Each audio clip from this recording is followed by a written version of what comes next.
અભય થઈને નિષ્પક્ષતાથી નિરપેક્ષ રીતે વાસ્તવિકતાનો અરીસો રૂપી સચોટ માહિતી લાવતો સત્યની સાથે અભય ટાઈમ્સ। સુરતમાં દબાણ હટાવો ઝુંબેશ વચ્ચે ધારાસભ્ય કુમાર કાનાણીની ઓફિસ પર લારી ગલ્લાવાળાઓ અને પાથરનાવાળાઓ રજૂઆત કરવા પહોંચ્યા હતા અને સતત થઈ રહેલી હેરાનગતિનો આક્ષેપ કર્યો હતો।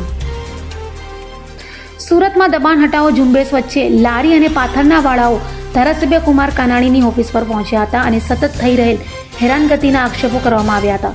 સુરત મનપાની ટીમ અને પોલીસ અંદરથી પણ સામાન ઉચકી જાય છે, જેથી કામ ધંધો કરવા દેવા માટે રજૂઆત કરવામાં આવી હતી। મોટી સંખ્યામાં રજૂઆત કરવા પહોંચેલા લોકોએ પાલિકા કર્મીઓ દ્વારા ઉદ્ધત વર્તન કરવામાં આવતું હોવાના આક્ષેપો કર્યા હતા અને ન્યાયની માંગ સાથે કામકાજ કરવા દેવામાં આવે તેવી રજૂઆત કરાઈ હતી।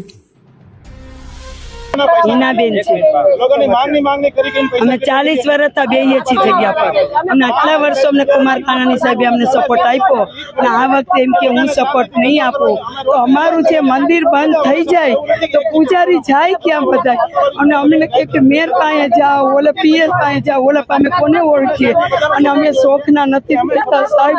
અમે અમારા છોકરાના પેટ પૂરા કરવા માટે બેસીએ છીએ, અમારા છોકરાઓની ફી ભરવા માટે બેસીએ છીએ, અમારા પેટ ભરવા માટે અમે નથી છીનારા છાણારા કરતા।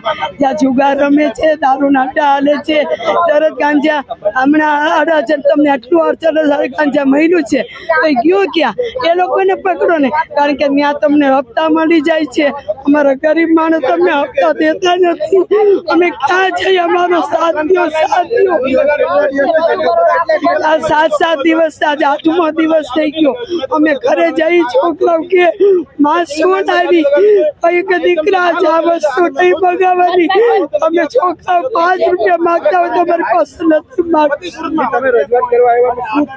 અમને કુમાર સાહેબભાઈએ કીધું કે હું તમને હવે સપોર્ટ નહીં આપું, તમે મેર પાસે જાઓ, મોટા પીએ જાઓ, બધા પાસે જાઓ, હું નહીં સપોર્ટ આપું।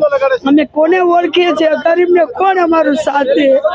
અમે જઈએ બધા પાસે તો અમને તરત જેલમાં પૂરી દેશે।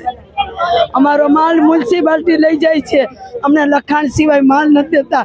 300 રૂપિયાનું સ્ટેટ પેપર લેવડાવે છે, એમાં અમને વકીલ પાસે લખાણ કરાવે છે અને પછી અમને ભટ્ટ સાહેબે મને શું કીધેલું ખબર તમને?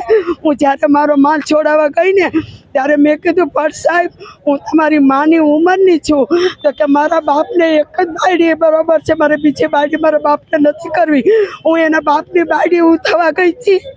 હું અમે એવા ધંધા કર્યા હોત તો 40 વર્ષ તમે બરોડા નાખી ન બેસી શકત। આવા શબ્દ અમે સાંભળીએ છીએ બધાના, શું કામે અમારા છોકરાઓ ખાતા